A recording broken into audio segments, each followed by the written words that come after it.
Welcome to Talir. This is a place called Bud. This is budding forth for a new life, and we are Capuchins working for the renewal of the society and the church. Dear brothers and sisters in Jesus Christ, welcome to Capuchin Online Ministries. We are proceeding with the second day of the novena to the feast of St. Francis. I am happy to introduce to you Reverend Brother Francis Peter Durai to speak on Francis' fraternal life then and now. Brother Peter Durai is a Capuchin brother priest. He has been involved in the formation ministry for more than 30 years. He goes to various places both in India and abroad to speak about Franciscan spirituality and other formation to religious life.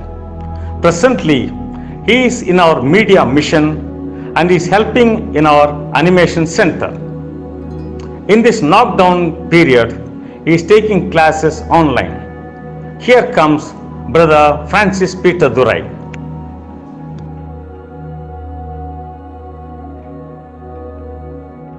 Francis and fraternal life then and now.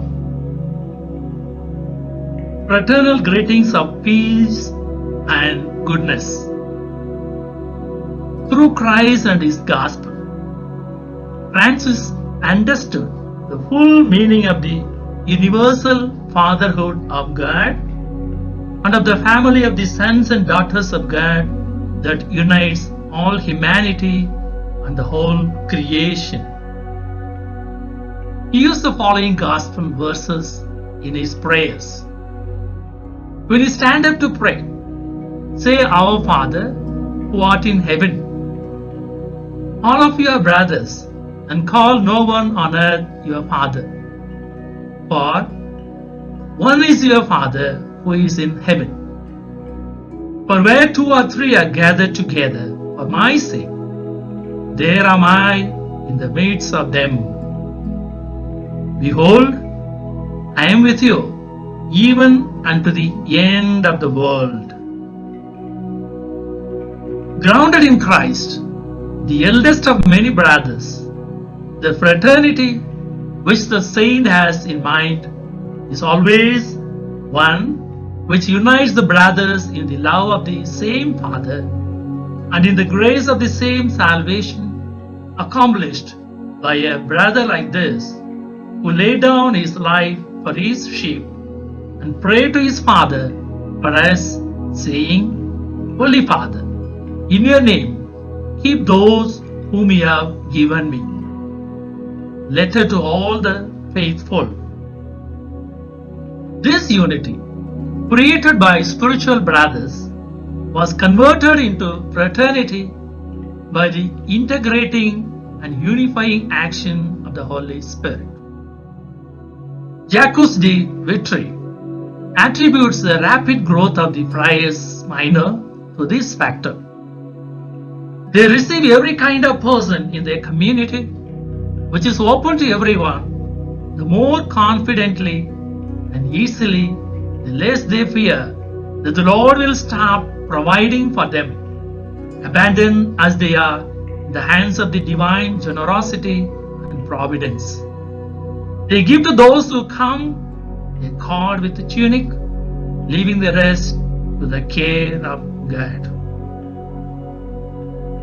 Once the concerns of gaining profit for oneself are suppressed, the religious is free to give himself to his brothers in a universal love.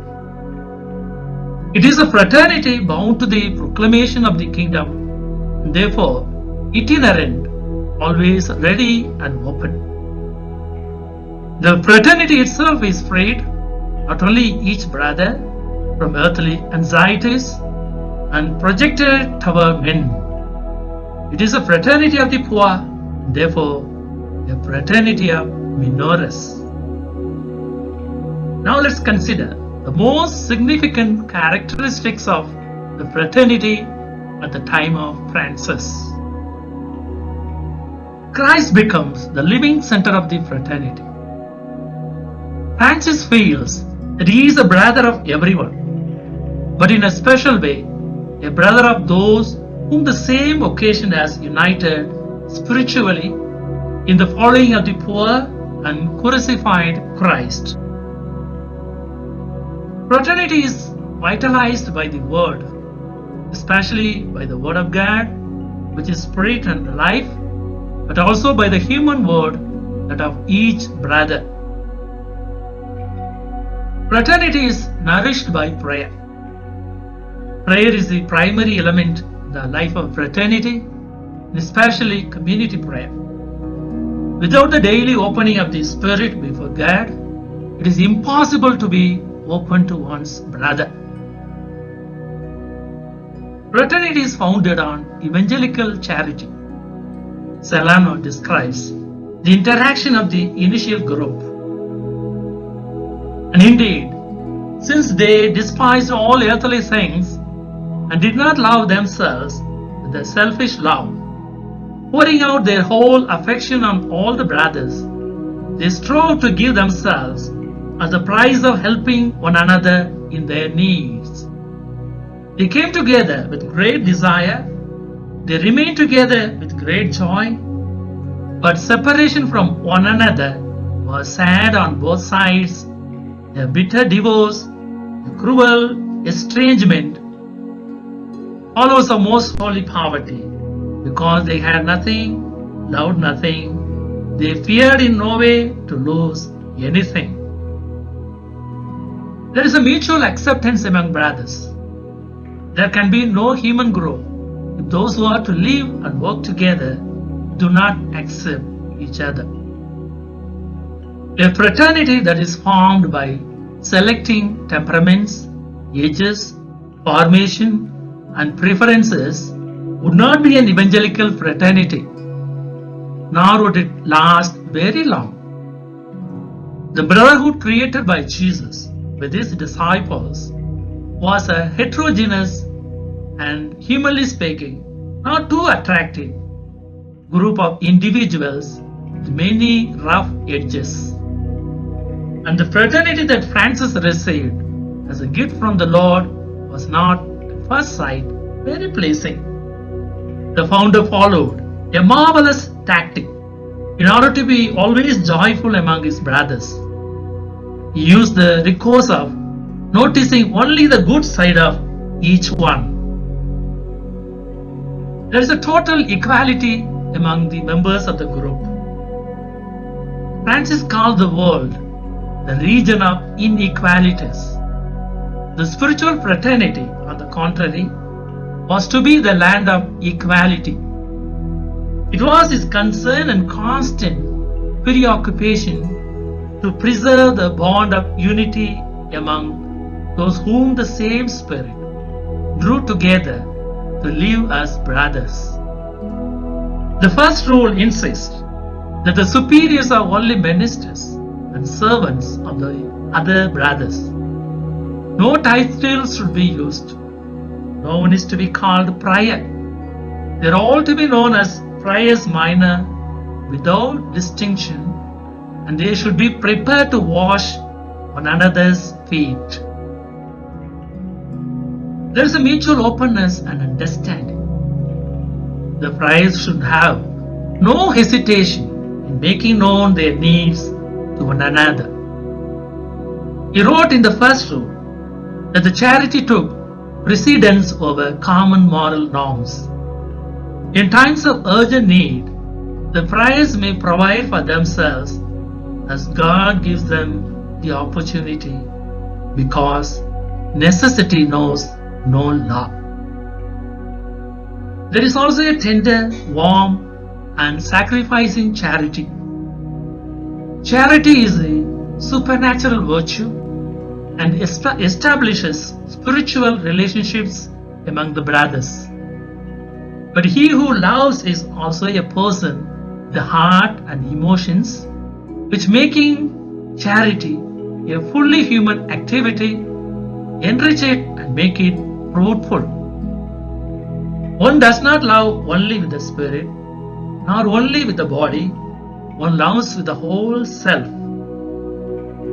He saw the fraternity as a family, united with the bonds of a love more tender and self-sacrificing than the strongest of human loves, that of a mother for her child. If a mother loves and cares for a child in the flesh, a friar should certainly love and care for his spiritual brother all the more tenderly. Fraternity is not something that each brother finds ready-made and available to enjoy, as if the rest of the brothers had been preparing it for him with their self-denial and efforts. He is the one who must create it with all the others. And this effort, renewed each day by the brothers as they work toward an ideal, should be shown in action. This and nothing else is Franciscan fraternity. Fraternity is not a starting point, a goal that must be reached. The more genuinely evangelical it is, the more difficult and distant it becomes. Evangelical fraternity cannot remain closed in upon itself. The same charity that animates it causes it to spread and open itself to share with others. The Friar Minor, who chose to live in the midst of men and women, embrace all men and women in the same love, establishing a communion of life with them through the liturgy, alms, and apostolic action. The activism of modern life easily leads to selfish isolation in religious life. Each person goes his own way, lives in the world of his initiatives and commitments, unconcerned with the situation and the problems of the brother who lives with him at his side. We do not have time to listen, to help a brother who tells us of his own need, to be near the sick one who can be of no use to us. Let's have a question for our personal reflection. Am I a comfort-seeking or compromise-making or conscience-witnessing member of my fraternity in particular and of my congregation in general? Thank you for your listening. God bless us all.